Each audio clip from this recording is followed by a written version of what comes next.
Assalamualaikum warahmatullahi wabarakatuh. Selamat datang di podcast HMJ Ekonomi Syariah episode pertama bersama saya Mila. Nah, sebelum kita ngobrol santai sama narasumber, saya akan menjelaskan terlebih dahulu tujuan dari podcast ini adalah untuk memberikan informasi dan juga mengedukasi kepada masyarakat luas, khususnya di kalangan mahasiswa mengenai dunia perkuliahan dan juga hal-hal bermanfaat lainnya. Nah, di episode pertama ini kita akan membahas mengenai kuliah, organisasi, dan bermasyarakat bersama narasumber kita, Ketua Himpunan Mahasiswa Jurusan Ekonomi Syariah, Mas Yoga Bayu Prasetya. Halo Mas Yoga, apa kabar? Baik. Bagaimana perasaannya hari ini, Mas? Biasa aja lah. Tapi baik ya, Mas ya? Iya. Oke. Sebelumnya perkenalan terlebih dahulu, Mas. Iya, biar kenal gitu loh, Mas. Siap. Perkenalkan, nama saya Yoga Bayu Prasetya. Saya Ketua Umum HMJ Ekonomi Syariah. Saya semester 4. Udah gitu Semester aja. 4 ya, Mas ya. Sama, saya juga semester 4. Sebelumnya saya boleh izin untuk mengucapkan selamat atas kampus kita yang sudah beralih status dari IAIN Tulungagung menjadi UIN Sayyid Ali Rahmatullah atau biasa disebut UIN 1 Tulungagung. Ya, alhamdulillah ya, Mas ya. Ya, Sekarang kita lulusnya UIN lah. Kita anak UIN sekarang. Ya. Mas Yoga ini jurusannya Ekonomi Syariah ya, Mas ya? Iya, benar. Benar ya, Mas. Nah, lalu kalau boleh tahu nih Mas Yoga dulu, kenapa sih ambil jurusan Ekonomi Syariah? Kenapa nggak yang lain gitu? Sebenarnya saya tertarik aja dengan ekonomi syariah karena memang dari ekonomi itu sendiri kan juga di setiap ini adalah di setiap ini dari segi pendidikan, dari segi bermasyarakat, dari segi ekonomi, dari segi organisasi, pastilah dari setiap lini-lini tersebut membicarakan tentang ekonomi. Itu saja sih. Karena juga memang di semester bukan semester sih, kalau dulu kan namanya kelas 3 SMA itu saya juga sudah memantapkan diri saya untuk mengambil jurusan ekonomi. Sebelumnya saya juga minat saya di ilmu sejarah karena juga ada ketertarikan dengan IPS sama dengan ekonomi kan juga ada ketertarikan dengan IPS gitu.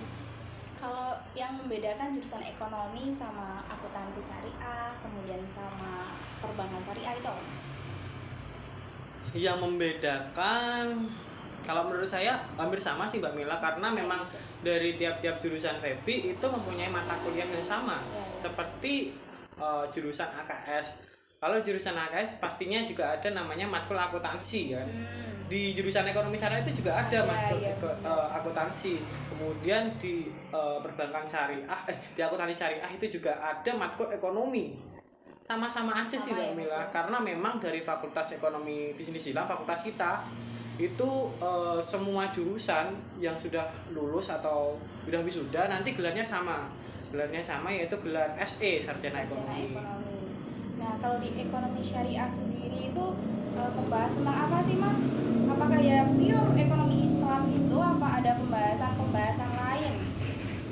Ada pembahasan lain juga ada karena memang dari ekonomi syariah ini ada banyak-banyak matkul Mbak Mila dari ekonomi internasional, kemudian ekonomi makro, ekonomi mikro Islam, kemudian juga ada sejarah peradaban Islam, kemudian juga ada sejarah pemikiran ekonomi Islam, kemudian juga ada ekonomi zakat wakaf, kemudian ada juga praktik statistik, kemudian akuntansi, kemudian hukum bisnis, bahasa Inggris ekonomi, bahasa Arab ekonomi. Jadi komprehensif banget ya Mas. Jadi nggak cuma bahas tentang ekonomi Islamnya saja, tapi banyak. Juga ada konvensional. Jadi kalau ada makro konvensionalnya ada, makro Islamnya juga ada. Gitu. Ya, begitulah. Mikronya juga seperti itu. Nah, tadi kan udah bahas nih tentang perkuliahan nih.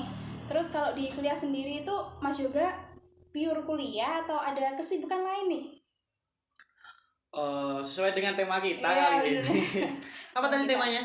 Kuliah, organisasi, dan bermasyarakat. Sesuai dengan tema kita, di samping kuliah saya juga ikut organisasi Mbak Mila, organisasi ekstra kampus dan juga intrakampus. Di intrakampus saya yang pasti ikut HMJ Ekonomi Syariah ini. Kemudian di ekstra kampus saya ikut pergerakan mahasiswa Islam Indonesia. kemudian di masyarakat saya juga ikut IPNU PPNU, kemudian juga ikut Karang Taruna, dan kemudian juga aktif di Ansor Banser juga Mbak Mila. Jadi banyak banget ya Mas organisasinya. Ya lumayan lah, lumayan. Lumayan banyak, dan organisasi sebanyak itu Mas juga bagi waktunya gimana nih sama kuliah?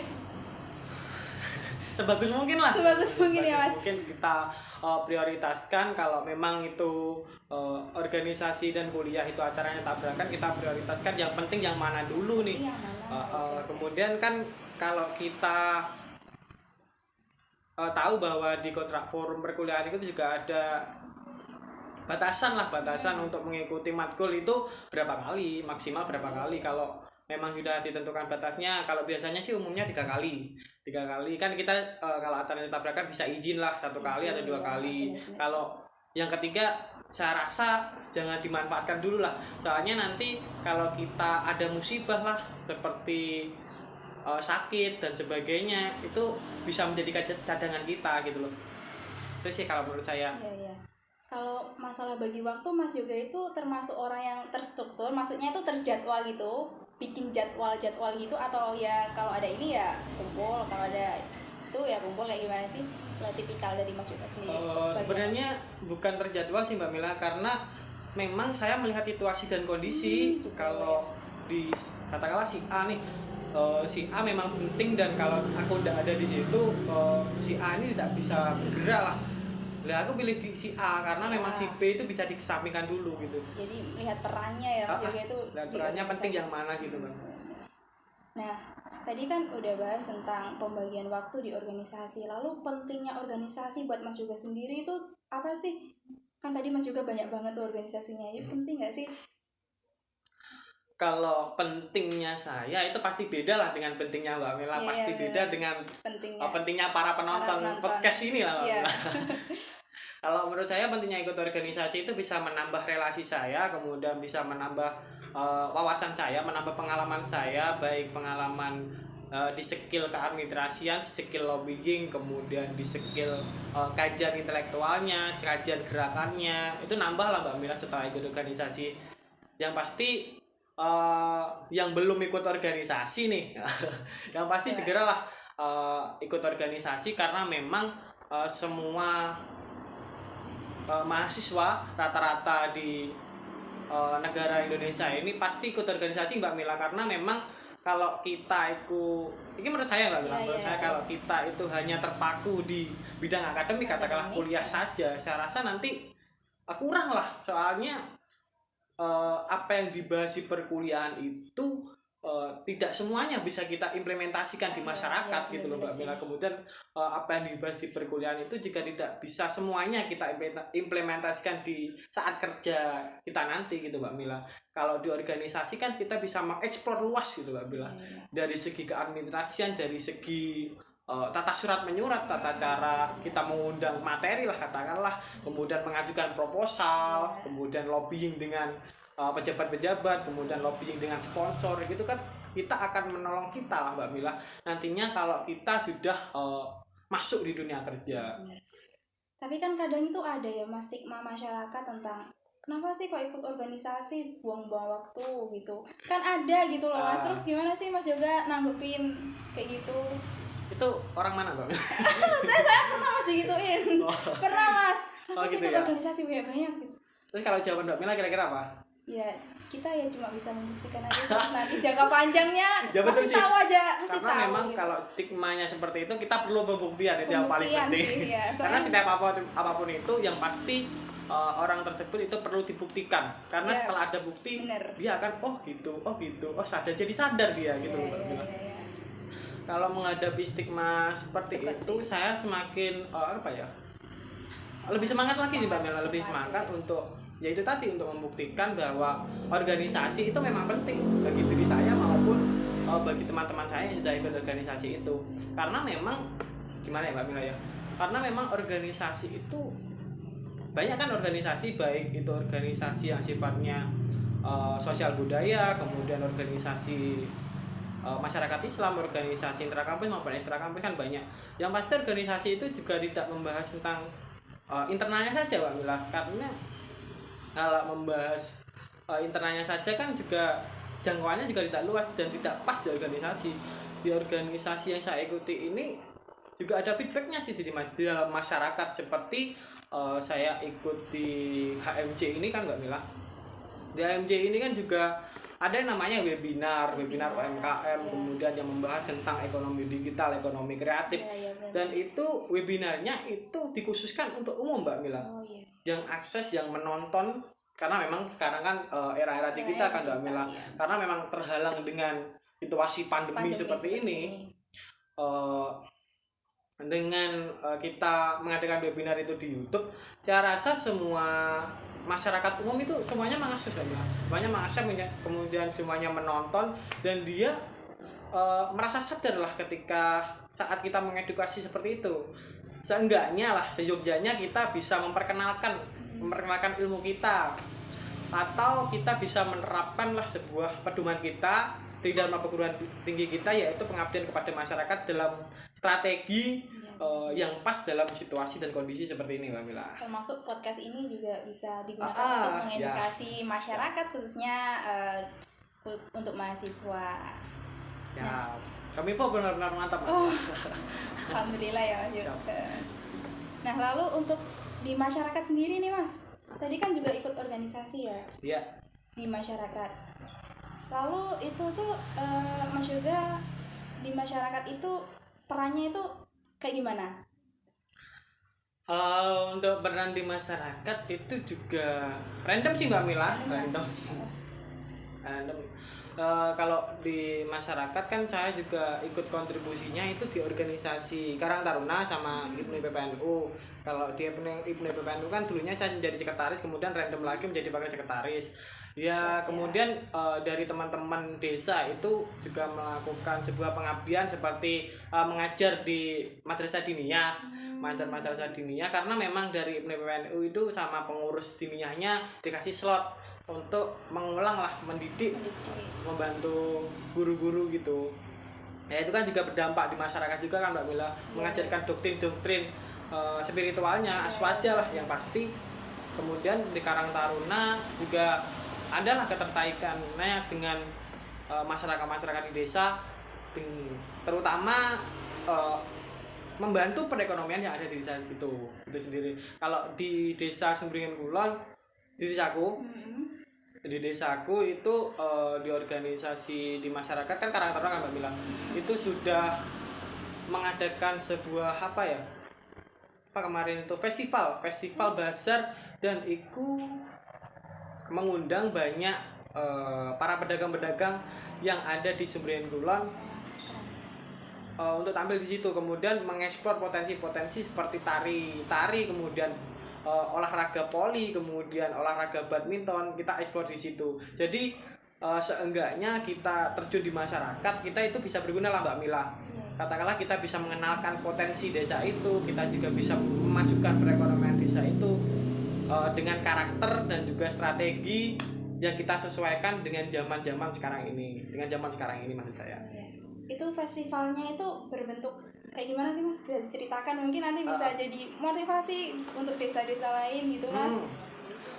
Festivalnya itu modelnya seperti pasar malam. Kalau sampan sudah mahasiswa, ini menontonnya sudah mahasiswa, seperti KPSKM, ada bazar-bazarnya gitu loh Mbak Mila. Seperti kalau di jurusan kita juga ada Mbak Mila, namanya Pekan Ekonomi Syariah. Di tahun 2018 kemarin juga ada menampilkan Arif Ilham, kemudian di tahun 2019 itu juga menampilkan Triswaka, kemudian ada bazar-bazarnya. Itu juga merupakan daya tarik kita. Kemudian pedagang-pedagang di situ kan juga akan semakin ramai lah Mbak Mila. Seyogyanya pedagang-pedagang itu memiliki hasil ekonominya yang bertambah gitu Mbak Mila. Yang biasanya cuma standar, kemudian setelah datang ke situ sedikit meningkat gitu loh Mbak Mila. Jadi mengenalkan produk-produk labanya banyak lah. Iya. Dan itu panitianya itu ya dari organisasi Mas Yoga tadi? Iya, karena memang dari teman-teman desa itu mempunyai kecemburuan yang sama dan juga mempunyai tujuan yang sama untuk memajukan sebuah desaku itu. Jadi di masyarakatnya oke juga nih Mas Yoga ya Mas. Alhamdulillah. Alhamdulillah. Nah lalu selama kuliah nih Mas Yoga ada nggak sih prestasi yang dibanggakan gitu sampai sekarang gitu? Yang pasti menjadi sekarang ini kan sudah prestasi yang dibanggakan. Kemudian juga pernah dipasrahi sama sekolah untuk mewakili sekolah di Olimpiade matematika sama sains pada waktu itu di tingkat kabupaten Mbak Mila. Itu juga prestasi yang membanggakan pada diri saya. Kemudian sebenarnya yang paling membanggakan itu saya bisa melakukan sesuatu dan sesuatu itu bisa berdampak di masyarakat. Itu sangat membahagiakan pada diri saya. Jadi manfaat dari apa yang kita lakukan itu ya. Itu bisa bermanfaat bagi orang lain gitu. Bagi orang lain gitu ya Mas. Nah, jadi masyarakatnya oke, kuliahnya juga oke, organisasinya juga oke ya Mas. Jadi Alhamdulillah. Tipsnya buat jadi Mas juga. Tips kok bisa ikut di masyarakatnya juga oke, organisasinya juga oke, kuliahnya juga oke, itu kayak gimana sih Mas? Sebenarnya nggak ada sih tipsnya jadi aku. Soalnya kalau rasa setiap orang itu mempunyai niat tersendiri, kemudian punya cita-cita sendiri. Nggak ada kok. Saya pengen jadi Mas Yoga ya. Tapi pastinya ada Mas, pastinya ada orang-orang yang kayak Mas Yoga keren ya bisa organisasinya oke. Pasti ada Mas, nggak mungkin nggak ada, pasti ada lah kayak gitu tuh. Yang pastilah kembali ke dirinya sendiri sih Mbak Mila. Saya rasa nggak usah terlalu memaksakan gitu loh. Nggak usah terlalu memaksakan, kalau memang takdirnya di situ ya jalanin aja sesuai prosesnya. Yang pasti kalau kita ngomongin organisasi sih Mbak Mila, saya rasa ikutin dulu lah, siapa tahu nih bagi orang-orang yang belum ikut organisasi itu bisa ikut dulu, terjun di organisasi tersebut. Siapa tahu nanti di organisasi itu kalian tuh cocok gitu loh, kalian cocok, kemudian kalian bisa mengembangkan potensi dan bakat minat kalian, dan nantinya bakat minat kalian itu dieksplor dan diketahui oleh publik gitu loh Mbak Mila. Kan kadang ada ya Mas juga pasti tahu ya mahasiswa kupu-kupu gitu ya. Nah itu gimana sih pandangan Mas Yoga tentang mahasiswa yang seperti itu? Soalnya ada sih beberapa teman gitu kayak pengen ikut organisasi tapi tuh dia bingung mau ikut organisasi apa gitu, dan dia tuh kan nggak suka kegiatan-kegiatan itu, nggak suka gitu. Gimana sih caranya buat meyakinkan atau memberikan apa ya nasihat lah pada mereka? Sebenarnya mereka tuh pengen ikut organisasi tapi kayaknya itu bingung mau milih organisasi yang seperti apa. Mungkin Mas Yoga punya tips-tipsnya gitu buat mahasiswa yang seperti itu. Tips saya untuk mahasiswa seperti itu ikuti arah hatinya Mbak Mila. Biasanya kalau teman-teman mahasiswa itu ikuti temennya, katakanlah kalau temennya itu nggak ikut dia juga nggak ikut loh. Kalau temennya ikut dia juga ikut, karena memang dari mahasiswa kupu-kupu itu seperti menggerombol gitu Mbak Mila. Mau ke kantin juga ke kantin. Kemudian mau masuk kuliah juga gerombol masuk kuliah. Kemudian kan dinamikanya kan juga seperti itu, kuliah pulang ke kantin kuliah, apalagi gitulah, nggak ada kesibukan yang lain. Saya rasa kalau menurut saya ya sebagai seorang organisator, saya rasa pengalaman mereka itu kurang Mbak Mila. Saya rasa mereka kurang karena memang